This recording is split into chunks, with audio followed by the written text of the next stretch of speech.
Hola viajeros, ¿qué tal? ¿Cómo están? Bienvenidos una semana más, nuestro programa comienza aquí. Estoy en Valladolid y vamos a ver un Valladolid diferente. Le vamos a ver desde el punto de vista de las leyendas históricas que tiene, de rincones que ya han desaparecido y de ilustres personajes que por aquí pasaron. Tiene muchísimas leyendas esta ciudad, más de las que yo les puedo contar en este programa. Rincones exactamente igual y personajes también. Así que vamos a comenzar. No se pierdan detalle porque es otra forma de viajar. Cada ciudad tiene sus leyendas, tiene sus personajes y tiene su historia. Es una forma diferente de verla desde otro punto de vista, bajo otro prisma. Así que comenzamos, tomamos buena nota y sabemos que no nos podemos perder cuando nos acercamos al Valladolid de las leyendas.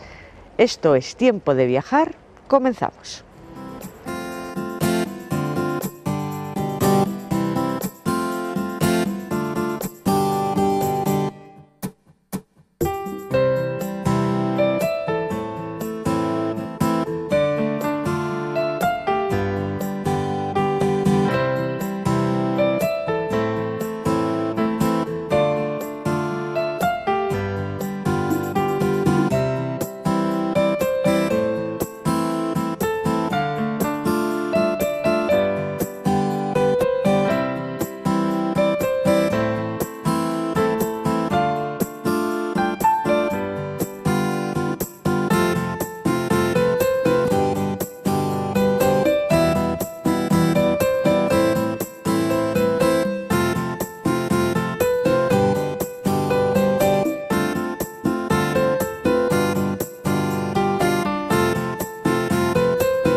En la Plaza Mayor de Valladolid estuvo el convento de San Francisco, convento que ocupaba toda la manzana, pero que la iglesia tenía el acceso desde esta acera de San Francisco de la Plaza Mayor. Y les voy a contar una leyenda, un hecho que ocurrió hace muchos siglos. Murió un jurista, dicen que este hombre estaba en la Real Chancillería, y el cuerpo de ese hombre lo traen a enterrar a la iglesia de San Francisco. Una vez enterrado, deciden hacerle un funeral para él y le encargan a uno de los frailes que haga pues una oratoria importante, ensalzando pues todas las virtudes de aquel señor. Un fraile pues que se metía diariamente en la biblioteca de la mañana a la noche, allí acababa el hombre a la luz de las velas, entre papeles, libros y legajos, para poder hacer un discurso como merecía el difunto.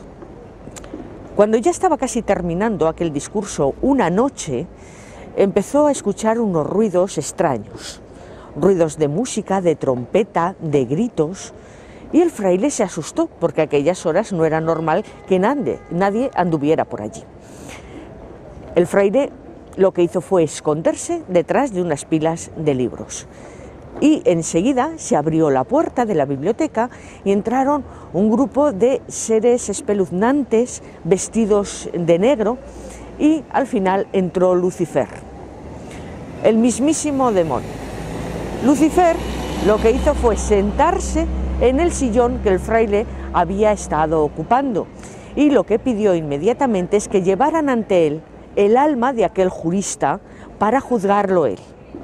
Inmediatamente el alma, encadenado, lo presentan delante de Lucifer, acompañado y vigilado por aquellos seres que le acompañaban tan terribles, y Lucifer dicta sentencia, que en función de todos los males que había hecho, todas las injusticias que había cometido a lo largo de su vida, le condenaba al fuego eterno del infierno.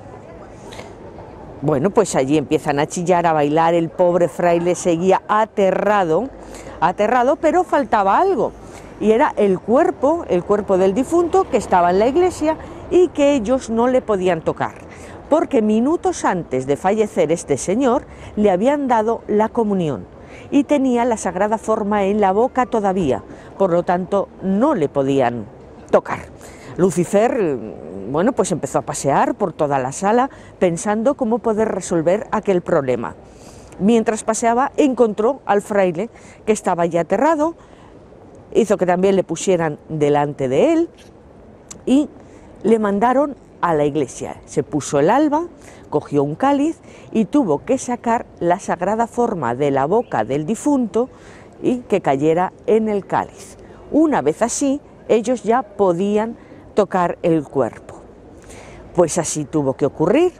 Rápidamente el pobre fraile, muerto de miedo, además una noche que en Valladolid había una tormenta terrible de rayos, truenos, lluvia y todo lo que uno se pueda imaginar, pues así lo hicieron. Resultó que, claro, el hombre pues ya se fue al infierno con todo y Lucifer le dijo al fraile: esto que acabas de ver, inclúyelo en ese discurso que estás preparando y da fe de todo lo que ha ocurrido aquí. Y así lo hizo el fraile. Es algo que se empezó a comentar entre la comunidad franciscana, pero que después ya salió fuera de esa comunidad franciscana y en los mismos sermones de misa se iba contando. Este hecho, y de este hecho se escribe por primera vez en el año 1480 y lo hace el historiador Juan Agapito y Revilla. Así que fue una historia que lo que trataba de demostrar es que al fraile, como estaba en gracia de Dios, nada le había pasado. El demonio no le pudo hacer nada. Por lo tanto, había que llevar una vida en consonancia con esa gracia de Dios para que Lucifer no pudiera nunca llegar a cada una de esas personas que estaban escuchando y llevárselos con él a los infiernos.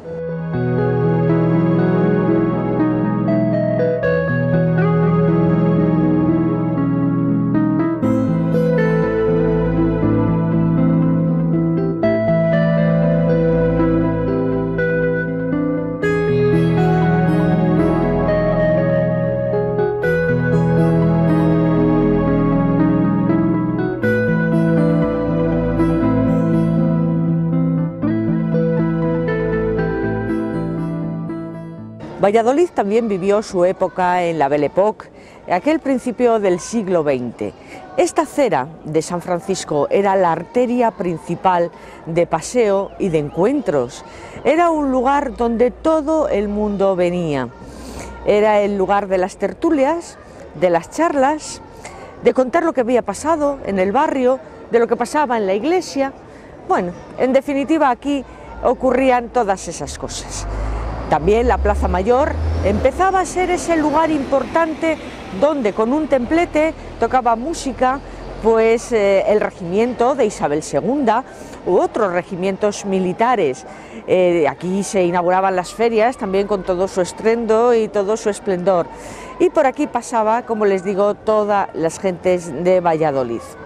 El Café del Norte abre sus puertas en la calle Santiago, pero pronto se dan cuenta los dueños de que realmente su negocio estaba a 50 metros, así que abren en esta Plaza Mayor esa bar, cafetería con 2 puertas y donde la gente también pasaba sus buenos ratos. En verano era muy agradable porque ellos tenían gran variedad de helados para tomar y una bebida muy refrescante, la gaseosa de manzana, que combatía esos rigores estivales de nuestro Valladolid. Eso es lo que yo les quiero contar de este lugar, donde los días festivos de 12 a 2 y los días de diario de 8 a 10, pues las mocitas y aquellos pollos pera paseaban por aquí con un lenguaje de sonrisas, porque siempre iban ellas acompañadas de las carabinas. Pero esas carabinas, que eran ya señoras entradas en edad, tenían la oportunidad de alquilar una silla, que aquí había sillas, por 20 céntimos. Y de esa forma vigilaban, bueno, con una distancia a la joven que acompañaban y al mismo tiempo pues escuchaban la música o se tomaban el helado, que era lo que había que hacer aquí. Y no nos podemos olvidar de una figura importante en esta zona, en esta acera de San Francisco, que fue el limpiabotas.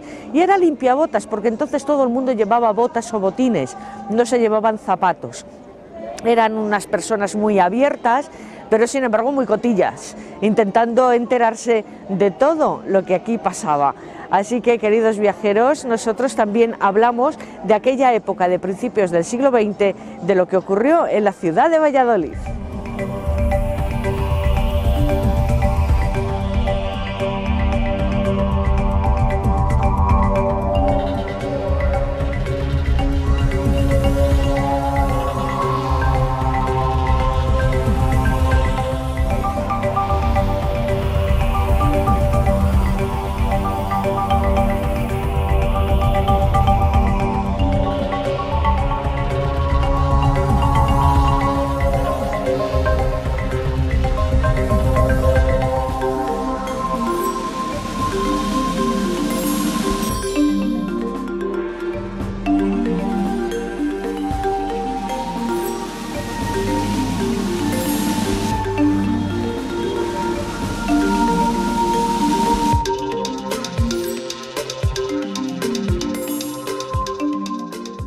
Esta es la calle Santiago de Valladolid, la calle más comercial. Es la que une la plaza de Zorrilla con la plaza Mayor. Una calle que tuvo dos puertas, una calle por la que pasaron los tranvías porque tenía sus raíles, pero después, cuando ya desaparecieron esas puertas, empezó a ponerse aquí, a establecerse los artesanos. De aquellos artesanos, cuando ya desapareció el tranvía y la calle se acondicionó perfectamente porque por aquí pasaron coches hasta el año 1982, bueno, pues se fueron estableciendo bares, cafeterías, tiendas de tejidos, de moda. Y desde luego tenemos que recordar que aquí antiguamente sí que existía, teníamos un lateral del convento de San Francisco. Una calle importante, una calle donde la primera zapatería que tiene Valladolid se instala aquí, la Barcelonesa se llamaba.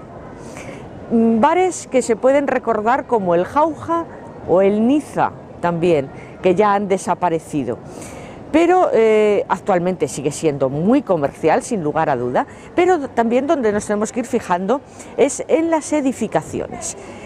Una de las edificaciones que rompe el estilo de la calle Santiago es la casa que está en el número 2.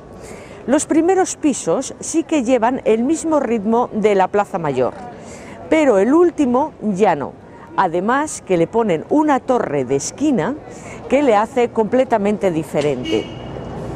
Eso es lo que ya empieza a romper un poco la estructura. Hubo casas importantísimas que hoy día ya no existen, porque aquí se ha conjugado mucho lo antiguo con lo moderno. También tenemos otra casa importante, que es donde está la Unión del Fénix. La Unión del Fénix, que se hizo en un estilo neobarroco, que imita a la central que está en Madrid, en la calle Alcalá, que tiene una torre importante también, donde el símbolo de la Unión y el Fénix está en la parte más alta. Pero hay muchas más casas y muchas más cosas que yo les tengo que contar de aquel entonces, antiguamente el pasado de esta calle Santiago.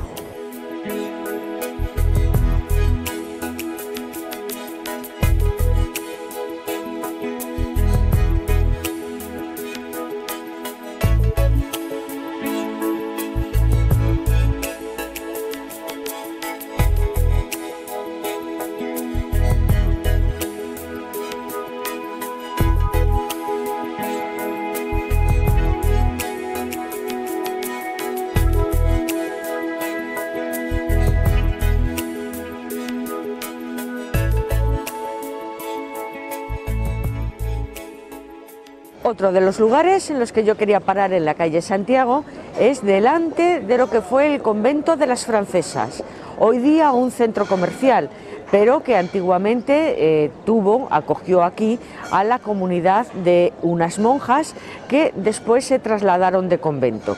Actualmente lo que queda de entonces es un claustro, el patio de las Tabas, que es una verdadera joya, y una iglesia, la propia iglesia del convento, que hoy día es una sala de exposiciones. Todo el recinto se ha hecho un centro comercial, ha cambiado mucho, pero sí recordamos que en un principio esto fue un convento, un colegio también de enseñanza femenina. Y este es otro de los lugares importantes de nuestra querida calle Santiago.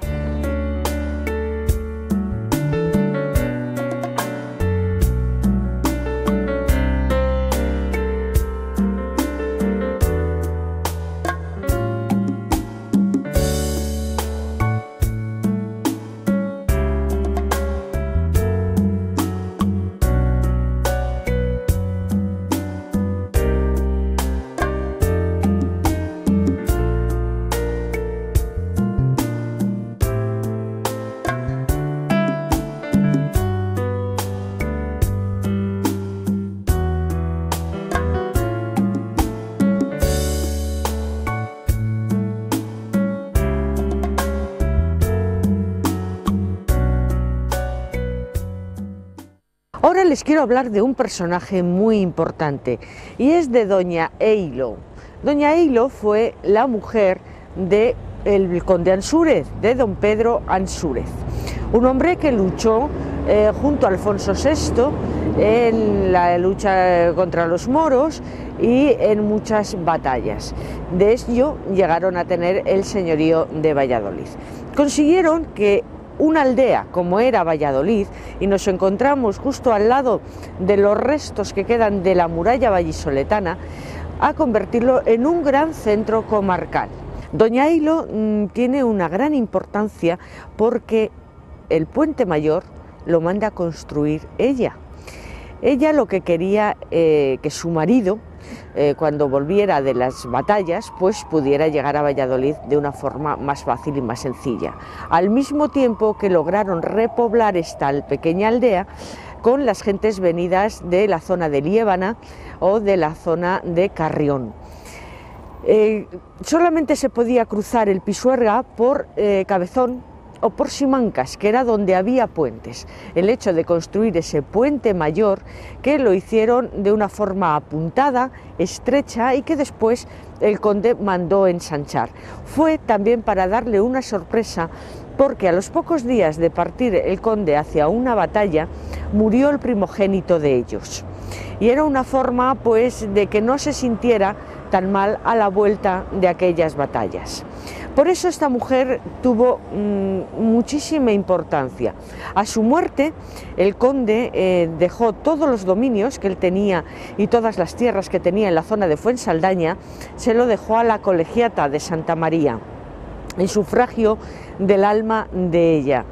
Así que ya ven que era un personaje muy importante y que además también se tuvo que ocupar de la educación de la princesa doña Urraca, que más tarde sería reina de Castilla. Fueron un matrimonio ejemplar, siempre junto al rey, luchando por el rey. Ella fue una perfecta esposa, madre y una perfecta señora de la época. Y gracias a ella tenemos hoy día el Puente Mayor, que nada tiene que ver actualmente con aquel que se construyó en el siglo XII.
El 21 de septiembre de 1561, Valladolid sufre el peor incendio de su historia. Comienza en el corral del taller de un platero que vive en la calle de la Costanilla, la actual calle Platerías, esquina con la calle Cantarranas. El fuego se extiende rápidamente por todas las calles de alrededor, pero llegando a la Plaza del Ochavo lo que hacen es tirar unas casas que ahí había para que haga de cortafuegos, cosa que en principio parece que funciona, pero rápidamente se sigue extendiendo y entra por la calle Jesús, llega a la Plaza Mayor y se corta en un antiguo pasaje que había en la calle de la Pasión. El fuego dura unas 48 horas. No está muy claro el número de casas que se destruyen, se habla entre 400 y 600 y fue algo terrorífico. Inmediatamente se informa al rey, a Felipe II, que hacía un año que él había trasladado la corte a Madrid y él ordena que de nuevo Valladolid se reconstruya, se rehaga todo lo que el fuego ha destruido, y es lo que hace que Valladolid sea la primera ciudad en tener una plaza mayor regular y un plan de ordenación urbana ya muchísimo más moderno. Pero las autoridades en aquel momento no creen, no piensan que esto era algo fortuito, por lo que dicen que si fueron unos jóvenes que en un corral tenían una hoguera que la apagaron mal y fue lo que originó la causa, o bien unos franceses que tenían pólvora y de hecho les estuvieron interrogando durante varios días, pero nada se pudo aclarar. En definitiva, no se supo si alguien había tenido culpa o fue algo fortuito. Lo que desde luego fue terrible. A partir de ahí se decidió que cada 21 de septiembre, festividad de San Mateo, se realizara una procesión dando gracias porque realmente las pérdidas personales fueron mínimas y todo se pudo reconstruir, pero el infierno, la angustia y la agonía que pasaron las gentes de Valladolid en aquellos 2 días fueron terribles.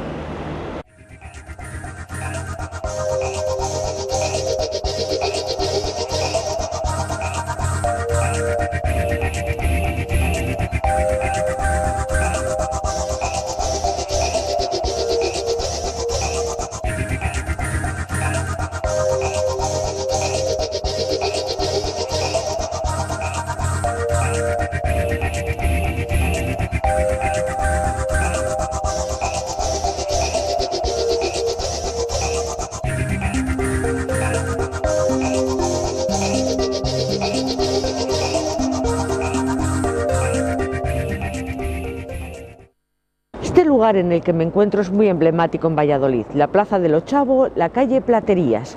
Este es el conjunto mejor conservado de aquella reconstrucción después del gran incendio de la ciudad. Es lo que mejor queda. Y aquí vemos la calle Platerías, un ejemplo de una calle renacentista fantástica que ha sufrido también, después de aquel gran incendio, ha sufrido otros cuantos hasta el siglo XX, por lo tanto ha sido remodelada también muchas veces. En esta calle tengo que decirles que nació el patrón de la ciudad de Valladolid, San Pedro Regalado, patrón de los toreros también. Y al fondo de esta calle lo que vemos es la iglesia penitencial de la Veracruz.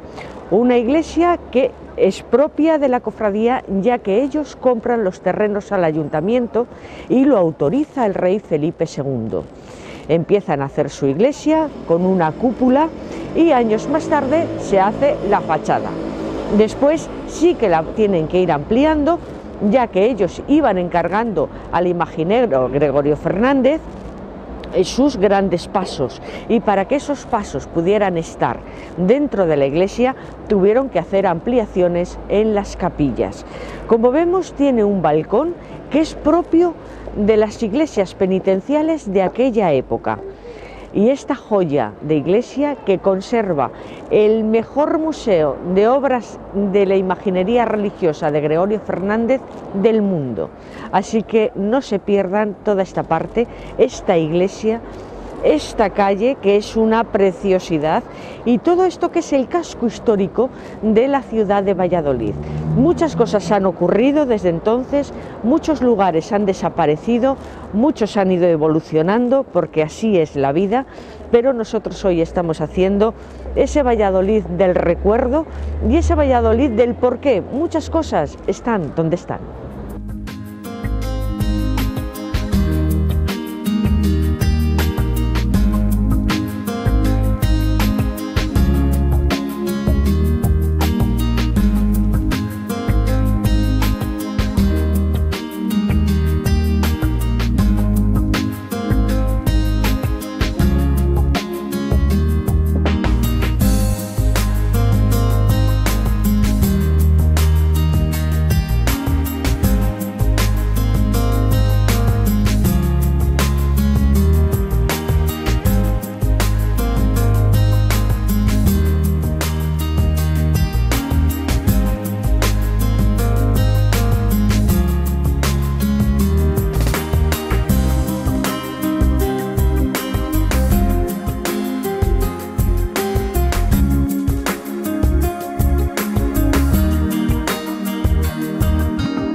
El mes de mayo de 1841 fue un mes muy desapacible en el tiempo. Llovía muchísimo, el viento era muy fuerte y fue un mes bastante malo climatológicamente hablando. El día 31 de ese mes se preparó una grandísima tormenta a las 3 de la tarde, un aguacero impresionante, y la tormenta cesó. Ya todo el mundo estaba tranquilo en sus casas, haciendo la vida normal, cuando a las 5 de la tarde hubo un estruendo impresionante en toda la ciudad, y es que la torre de la catedral se había caído. No hubo desgracias personales, de hecho hubo solamente 2 heridos, que fueron el campanero y su mujer, pero que se pudo refugiar el campanero en uno de los cuerpos de la torre y su mujer cayó y fue, la verdad es que la salvó una viga que la sostuvo así durante 30 horas hasta que la rescataron malherida a la mujer, pero con vida. La torre fue terrible lo que pasó, cayó encima de lo que es la base de la catedral, cayó sobre las naves y cayó al otro lado, que pasaba un ramal del río Esgueva, y también lo cegó y lo anegó. Rápidamente hasta aquí se acercaron, bueno, pues evidentemente todos los vecinos, pero todas las autoridades. Viendo la situación como había quedado, el alcalde se hizo cargo de las llaves de la catedral y empezaron rápidamente las obras de desescombro. Había que arreglar todo aquello. El ayuntamiento fue comprando todos los cascotes, intervinieron en ese desescombro incluso los presos que se encontraban en San Pablo, y bueno, pues cuando ya había una cierta seguridad, vieron que tenían que seguir destruyendo y seguir quitando parte de lo que había quitado. Pero tenían muy poco dinero, como es habitual, o sea que hoy día no es nada nuevo el que las arcas municipales estén medio vacías, porque ya entonces también era así. Hubo un preso que estaba por un delito de sangre, había cometido un homicidio, y él se ofreció a hacer esas obras a cambio de la exención de su pena. Le dieron el dinero y le dijeron que sí, y el hombre pues ahí siguió desescombrando hasta que cumplió lo que le habían pedido y su pena fue totalmente redimida. Cuando llegó a ese punto, los arquitectos entendieron que había que todavía quitar otra parte de la base. Entonces este hombre se lo ofrecieron, le dieron 170.000 reales de la época y siguió haciéndolo. A continuación ya lo que quisieron hacer fue reconstruir la torre, y con muchos paros, con muchos proyectos, unos arquitectos que se iban retirando porque no veían la forma de volver a reconstruir esa torre. Pero la gente echaba muchísimo de menos, mucho, el reloj que marcaba la vida diaria de la ciudad. De hecho, un reloj se instaló en la universidad para que pudiera hacer las veces del de la catedral. A lo largo de años y a lo largo de muchas pesquisas, de mucho trabajo, fue subiendo la actual torre que hoy tenemos y que podemos ver. Una torre que al final fue coronada con el corazón de Jesús, que no tiene la cúpula que tenía, ni mucho menos, y que tenían también su miedo, porque había cogido mucha altura y no tenían claro que los cimientos fueran a soportar ese peso. Pero desde entonces aquí tenemos en la Catedral de Valladolid la torre reconstruida después de aquel hecho en el que se cayó aquel mayo de 1861.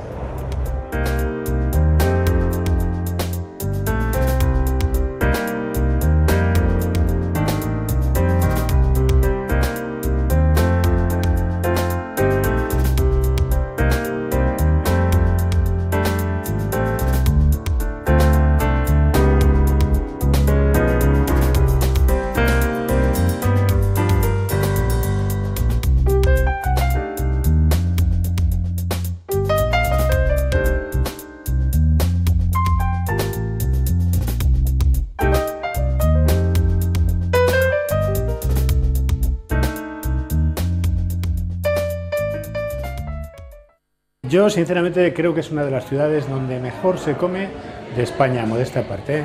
Todos los sitios se comen muy bien, pero sinceramente en la Comunidad de Castilla y León tenemos una variedad de productos que no lo tienen otras regiones. Entonces se puede decir que abarcamos un poco todo. Nos faltaría un poco el mar, pero bueno, estamos muy cerca del mar.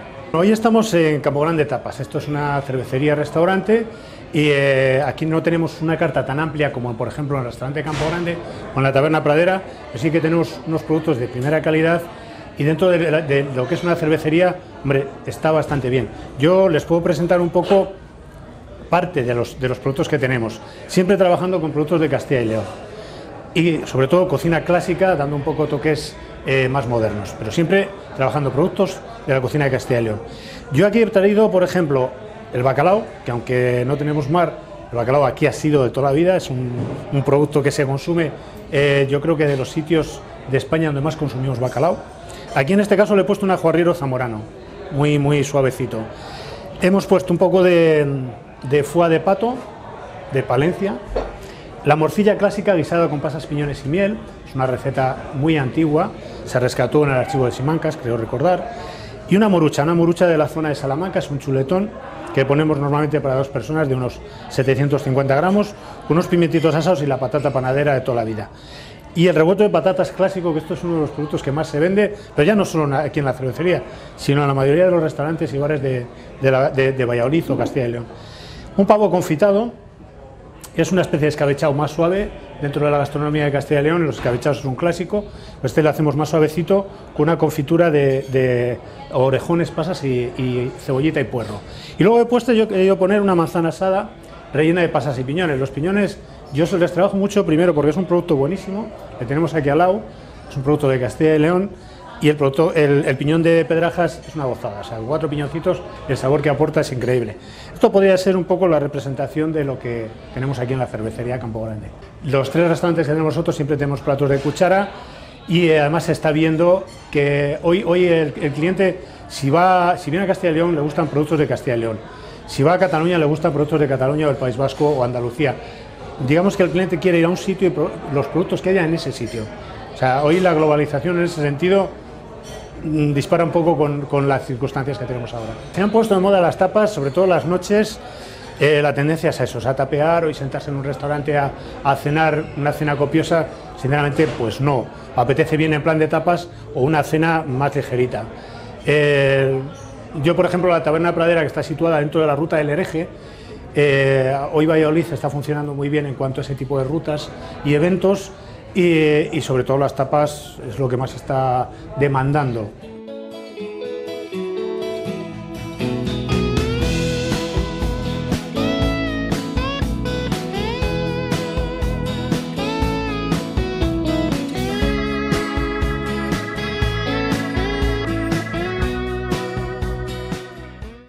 En este lugar donde se ubica el edificio del antiguo Hospital Militar, hoy Consejería de Sanidad, estuvo el convento del Carmen. En ese convento, en su iglesia, parece ser que fue enterrado Gregorio Fernández. Y en 1721 nos cuenta Floranes que 85 años después de haber muerto el gran escultor, al abrir su tumba estaba incorrupto su cuerpo. Años más tarde, cuando aquí empezaron a hacer el hospital militar y a arreglar esta zona del Paseo de Zorrilla, pues empezaron a aparecer muchísimos huesos de todo tipo. Entonces se entendió que correspondían a hombres, mujeres y niños enterrados en la iglesia del Carmen. Pensaban que algunos de esos huesos podían ser los del gran imaginero, pero realmente no se sabe. Nunca trascendió el análisis que hicieron de aquellos huesos y nunca más se supo de aquel cuerpo de Gregorio Fernández. Lo que sí que tenemos y se conserva es la lápida. La lápida se encuentra en el Museo de Historia de Valladolid, el actual Palacio de Fabionelli, y tenía el escultor encima de él un retrato. Ese retrato le podemos ver en el Museo Nacional de Escultura, en el Colegio de San Gregorio, que es la única imagen que tenemos del escultor. No se sabe qué ha pasado con su cuerpo, no se sabe si al final, incorrupto desde luego se cree que no, porque no ha sido hallado. Y los huesos no se ha podido aclarar si pertenecían a él o no.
El Campo Grande en Valladolid es un orgullo para todos nosotros. Es un lugar de ocio, de esparcimiento, de poder venir con los niños, de leer un libro, de tomarnos un refresco, de bailar en las verbenas. Bueno, un lugar fantástico. Pero yo no sé si saben ustedes que fue un lugar que tiene pues un honor que no es para llevar muy a gala. Y es que dicen que muy cerca del Campo Grande, muy cerca de la puerta del Campo Grande, estaba colocada una horca. La horca en la época de los siglos XVI y XVII. El Santo Oficio, la Inquisición, fue muy activa en Valladolid. Parece ser que se representaban autos de fe en la Plaza Mayor. Esos autos de fe tenían una razón, y era que la gente no se convirtiera al luteranismo. Y aquellos reos de la Santa Inquisición que habían pasado el tribunal y tenían que ser ejecutados, eran trasladados por la calle Santiago hasta el Campo Grande. El lugar exacto no se sabe, dónde estaba el cadalso, la horca y la hoguera, pero sí que se cree que muy cerca de la puerta principal. Nos cuentan también que cada vez que iba a haber una ejecución se traía hasta aquí el Cristo del Perdón, propiedad de la Cofradía de la Pasión, un Cristo de rodillas orante que servía de consuelo a los reos. El movimiento luterano en Valladolid tuvo también su actividad, y es que el doctor Agustín Cazalla, que fue capellán de Carlos V, durante muchos años durante largas temporadas, estaba en Alemania, y allí se contagió de ese movimiento que trajo aquí a Valladolid, que además lo tenía concentrado en su casa, y de ese movimiento formaban parte los intelectuales y religiosos más importantes de la ciudad. Esa es la razón por la que se representaban los autos sacramentales en la Plaza Mayor en los meses de mayo y octubre, para que la gente no se convirtiera al luteranismo. Así que ya sabemos algo más de nuestro Campo Grande. También en la Plaza Mayor fue otro lugar de ejecuciones. Es un título que tienen que llevar tanto el Campo Grande como nuestra Plaza Mayor, que no es para recordar muy a menudo, no es lo más gratificante que podamos hablar de estos dos lugares en Valladolid, pero esta es la historia.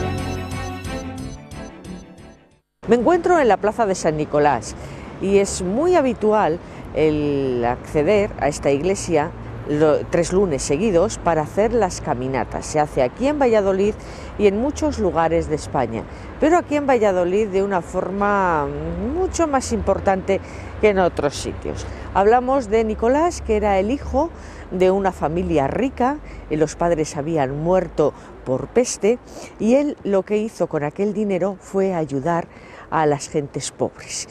De hecho, hay dos cosas que se cuentan de él. Una de ellas era un padre que estaba pasando muy mala situación económica, que tenía 3 hijas y las iba a prostituir para poder vivir. Y ahí San Nicolás les dio una bolsa con monedas de oro, de forma que las pudo casar muy bien. Otro caso también es una mujer que había sido favorecida por él y que el día que le nombran obispo quiere salir a la calle a celebrarlo con todo el mundo, pero no se da cuenta que deja a un niño muy pequeño, muy cerca del fuego. Cuando vuelve, el niño había muerto quemado. Se entera San Nicolás de este tema y pide que le lleven al niño delante de él. Se le llevan el cadáver, la madre destrozada, y él reza unas oraciones y le vuelve al niño sano y salvo a su madre. Fue obispo y el tema de San Nicolás es pedirle favores difíciles. Se trata de ir caminando desde la casa del que hace la petición hasta esta iglesia de San Nicolás. 3 lunes seguidos hay que hacerlo caminando y en silencio, la ida y la vuelta. Los 2 primeros lunes se hace la petición rezando unas oraciones que siempre son iguales. Y el tercer lunes lo que se hace es repetir 3 veces: Señor San Nicolás, vengo por mi petición. Se reza una oración y de nuevo se vuelve a casa caminando y en silencio. Esas son las caminatas de San Nicolás, este santo que hace favores importantes y complicados, y de ahí la gran devoción que tiene en Valladolid.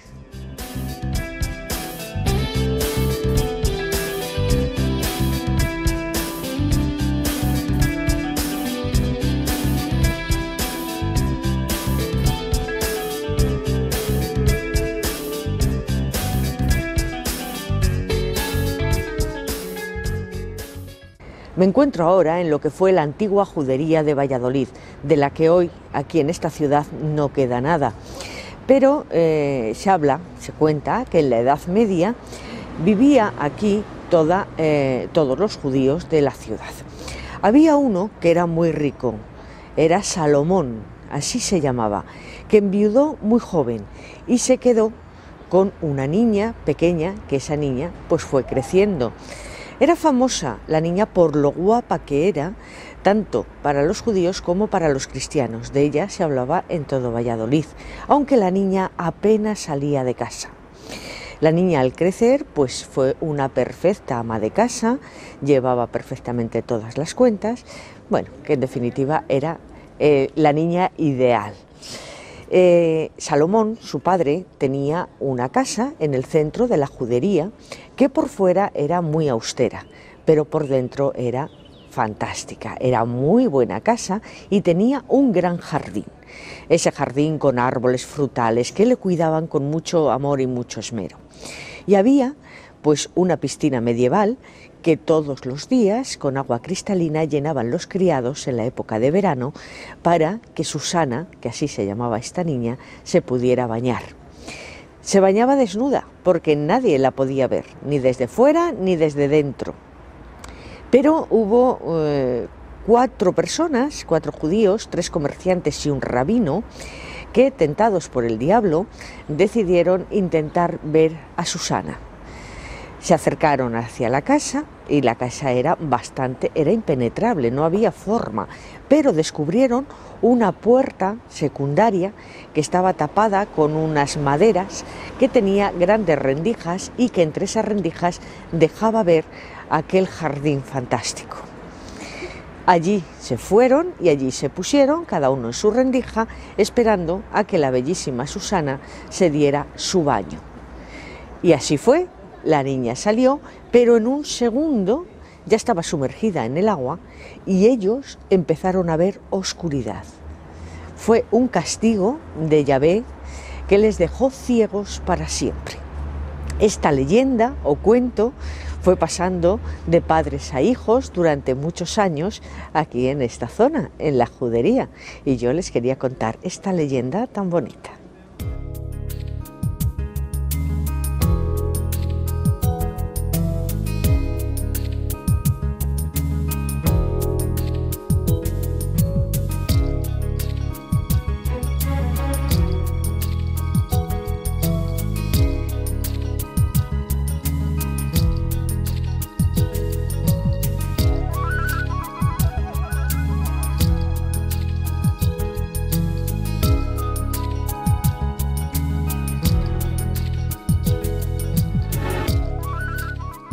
En 1603 muere la mujer del duque de Lerma, doña Catalina de la Cerda.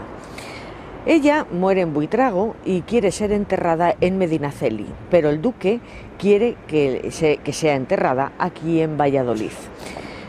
Tardan tiempo discutiendo dónde de los dos sitios la van a enterrar, y el camino de Buitrago a Valladolid era francamente largo. Pasaron 7 días. Llegan a Valladolid, al convento de Belén, y hay que enterrarla inmediatamente aquella noche porque el olor ya era muy fuerte. Pero el duque no quería que su mujer tuviera ese entierro, él quería algo con mucho boato y que asistiera todo el mundo a ese entierro. Así que al día siguiente sacan un féretro, sale todo el cortejo, aparecen todas las autoridades de la ciudad, viene el obispo de Valladolid, el cardenal de Toledo, y todos hacen el seguimiento al féretro hasta el convento de San Pablo. Pero la pregunta es, ¿y qué lleva ese féretro dentro? Sí, la señora ya estaba enterrada, pues lo que llevaba eran ladrillos del peso más o menos igual al de la señora. Así que todo el mundo pensó que allí estaba la señora, el cadáver de doña Catalina, y no esos ladrillos. Pues otra leyenda curiosa que ocurrió en Valladolid en 1603, y solo recordarles que el duque de Lerma fue el valido del rey Felipe III.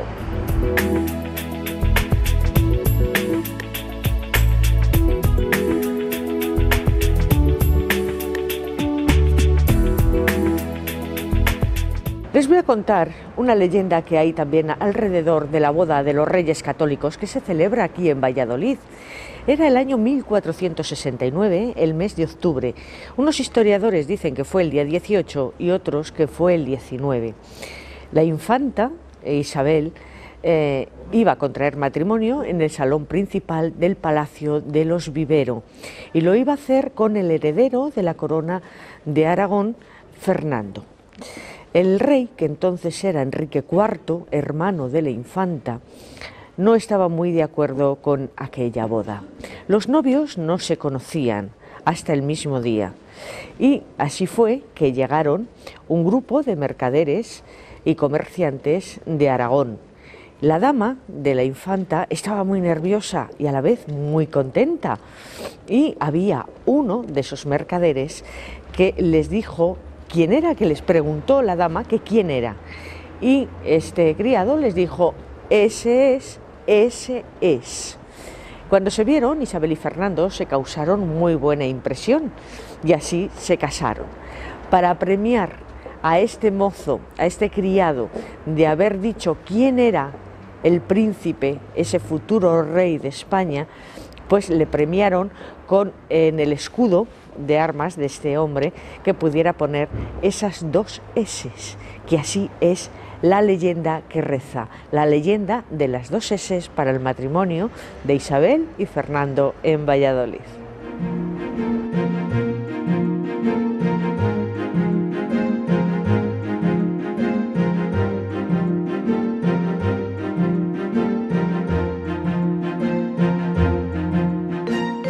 Hay una leyenda referida a Gregorio Fernández y su muerte con un Cristo yacente.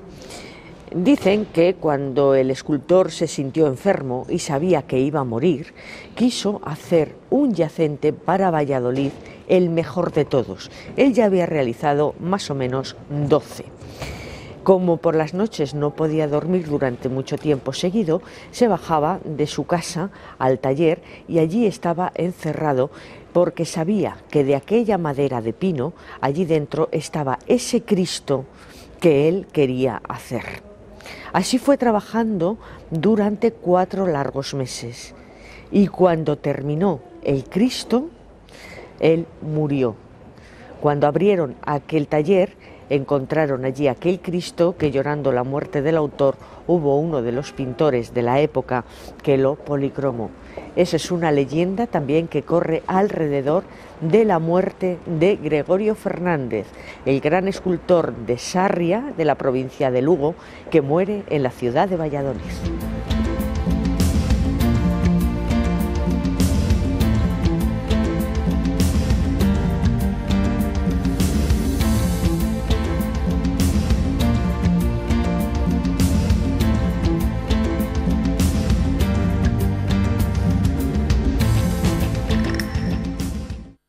Hoy se ha hecho realidad el dicho de mañana de niebla, tarde de paseo, algo que es muy habitual en nuestra Castilla y León, pero que sobre todo en la ciudad de Valladolid lo de las nieblas es un poco más todavía si cabe. Así que hemos hecho nuestro programa por las leyendas, por diferentes rincones de Valladolid. Hemos conocido historias de algunos personajes y cómo se han ido haciendo calles o rincones de esta ciudad. Espero que les haya gustado. En algún momento volveremos a hacer leyendas en cualquier otro lugar de nuestra España que nosotros viajemos. Siempre es agradable conocer esas historias que fueron pasando de padres a hijos y que con el tiempo no se han perdido. Gracias, queridos viajeros. Recordarles nuestro correo electrónico tiempodeviajar@rtvcil.es, y también les quiero recordar nuestra página Facebook, facebook.com/tiempoviajar. Ahí van a encontrar todo lo que ustedes necesiten para hacer muy buenos viajes, y si no lo encuentran, pues no tienen más que preguntármelo. Será un placer para mí contestarles. Como siempre, muy amables por haber estado con nosotros. Hasta la próxima semana. ¡Felices viajes!